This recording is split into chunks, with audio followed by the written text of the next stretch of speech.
Hello বন্ধুরা, সবাই কেমন আছেন? আশা করি আল্লাহর রহমতে অনেক বেশি ভালো আছেন। আজ আমরা আলোচনা করব ইংরেজি সাহিত্যের খুবই গুরুত্বপূর্ণ একটি বিষয় নিয়ে, আর তা হলো মহাকাব্য বেউলফ। ওয়েস্ট স্যাক্সন ডায়ালেক্টে লেখা এই মহাকাব্যটি ওল্ড ইংলিশ যুগ বা অ্যাংলো স্যাক্সন যুগের এক অমর কীর্তি। তবে ইন্টারেস্টিং ব্যাপার হলো এই মহাকাব্যটির রাইটার সম্পর্কে সঠিক কোনো ধারণাই পাওয়া যায় না। তবে রচনাকার সম্পর্কে সাহিত্যিকদের মাঝে মতভেদ রয়েছে। তবে ধারণা করা হয় 700 খ্রিস্টাব্দ থেকে 1000 খ্রিস্টাব্দের মাঝামাঝি সময় এই মহাকাব্যটি রচনা করা হয়। সর্বপ্রথম নভেল কডেক্স নামে একটি পাণ্ডুলিপিতে এই মহাকাব্যের প্রথম কপি পাওয়া যায়, যদিও সেখানের নির্দিষ্ট কোনো টাইটেল ছিল না। পরবর্তীতে সাহিত্যবিদগণ এই মহাকাব্যের হিরো বিউলফের নামানুসারে এর নামকরণ করেন বিউলফ পোয়েম।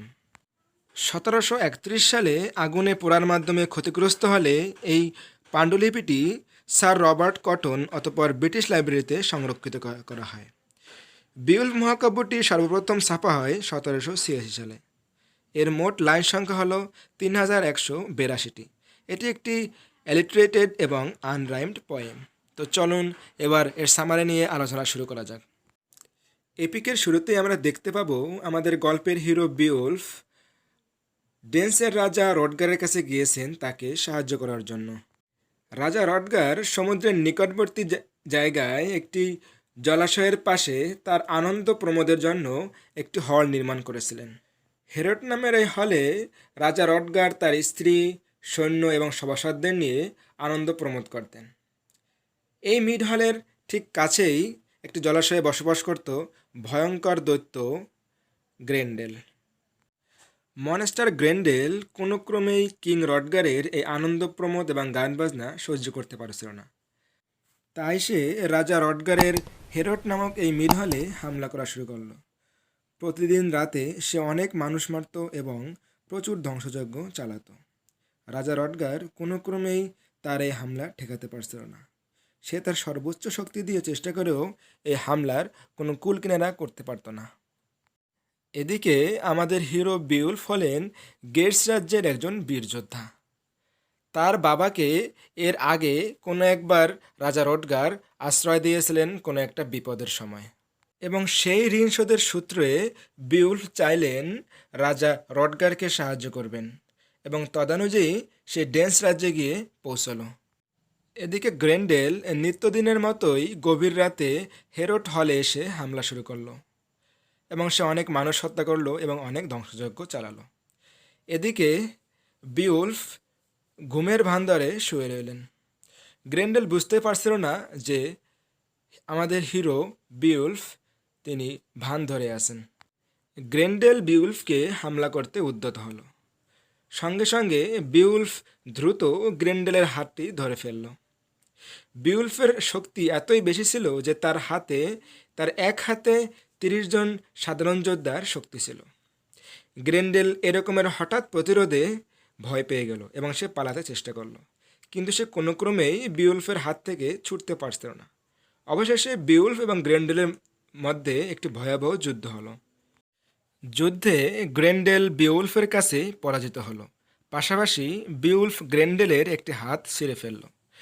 গ্রেন্ডেল কোনো ক্রমে হল ছেড়ে পালিয়ে গেল এবং পরবর্তীতে মারা গেল। পরবর্তী দিন বিউলফ গ্রেন্ডেলের হাতটিকে সভাসদ ও সৈন্যদের সামনে উপস্থাপন করল।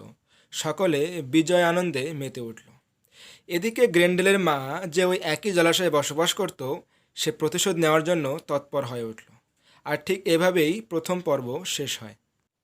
দ্বিতীয় পর্বে আমরা দেখতে পাই গ্রেন্ডেলের মা প্রতিশোধ নেওয়ার জন্য হেরটে হামলা করেছে, এবং সে প্রথমেই রাজার খুব নিকট সম্পর্কীয় এক যোদ্ধা অ্যাসকেয়ারকে বীভৎসভাবে হত্যা করে খেয়ে ফেলল এবং দ্রুত পালিয়ে গেল। এদিকে বিউলফ গ্রেন্ডেলের মাকে অনুসরণ করতে করতে তাদের জলাশয়ের নিকটবর্তী চলে আসলো। বিউলফ স্থির করলেন যে জলাশয়ে সে ঝাঁপ দেবে এবং গ্রেন্ডেলের মায়ের সাথে যুদ্ধ করবে। অনেকের নিষেধ থাকা সত্ত্বেও সে নদীতে ঝাঁপ দিল এবং বেশ কিছু জীবজন্তুর সাথে যুদ্ধ করে সে অবশেষে গ্রেন্ডেলের মায়ের গুহার কাছে পৌঁছল। জলাশয়ে ঝাঁপ দেওয়ার আগে আনফার্ট নামে একজন যোদ্ধা, যিনি ইতিপূর্বে বিউলফকে গ্র্যান্ডেলকে হত্যা করা নিয়ে চ্যালেঞ্জ দিয়েছিল, সে বিউলফকে রান্টিং নামে একটি তরবারি দিল, যেটি অনেক শক্ত এবং অনেক কঠিন একটি তরবারি। যাই হোক, যথারীতি যুদ্ধ শুরু হলো। যুদ্ধের প্রথম দিকে গ্র্যান্ডেলের মা বিউলফের চেয়ে ভালো অবস্থানে ছিল, কারণ বিউলফকে রান্টিং নামের যে তলোয়ার দেওয়া হয়েছিল, সেই তলোয়ার দিয়ে বিউলফ গ্র্যান্ডেলের মাকে কোনো ক্রমেই ক্ষতি করতে পারছিল না।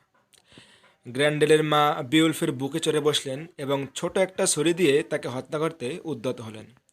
ঠিক তখনই বিউলফ এমন একটি তলোয়ার দেখতে পেল, যে তলোয়ারটি তৈরি করা হয়েছিল অসুর বা দানবদেরকে হত্যা করার জন্য। বিউলফ সে তলোয়ারটি নিলেন এবং সে তলোয়ার দিয়ে গ্র্যান্ডেলের মায়ের মাথা কেটে ফেলল এবং তাকে হত্যা করল।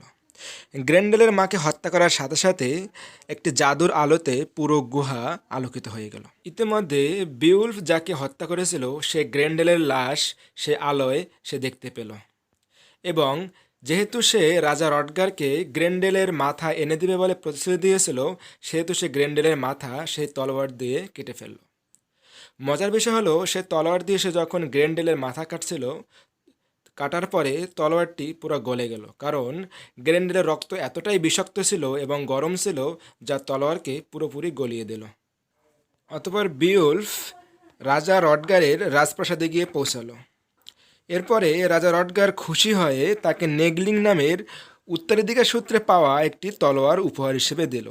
পাশাপাশি রাজা রটগার বিউলফকে তার এই শক্তিমত্তার জন্য গর্ব করতে নিষেধ করল এবং তাকে কিছু উপদেশ দিল। আর এভাবেই এই এপিকটির দ্বিতীয় পর্ব শেষ হলো।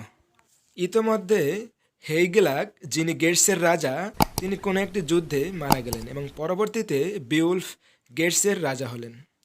বিউলফ গেটসের রাজা হিসেবে দীর্ঘ 50 বছর কাটালেন। বিউলফের রাজ্য গেটসে প্রচুর ধন সম্পদ নিয়ে বসবাস করত এক ভয়ঙ্কর ড্রাগন।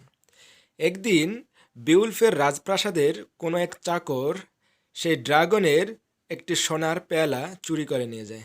এই ঘটনা জানতে পেরে ড্রাগন রাগে ও ক্ষোভে ফেটে পড়ল এবং সে গেটস রাজ্যে হামলা করা শুরু করল। অনেক বাড়িঘর পুড়িয়ে দিল এবং অনেক মানুষকে সে হত্যা করল।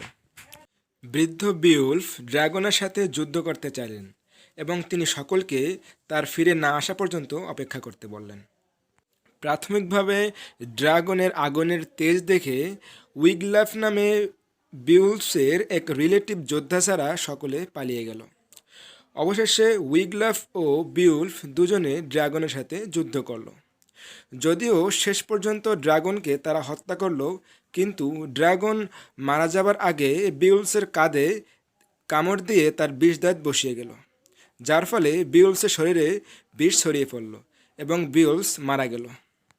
মারা যাবার আগে বিউলস উইগলাফকে তার উত্তরাধিকারী নির্বাচিত করে গেল।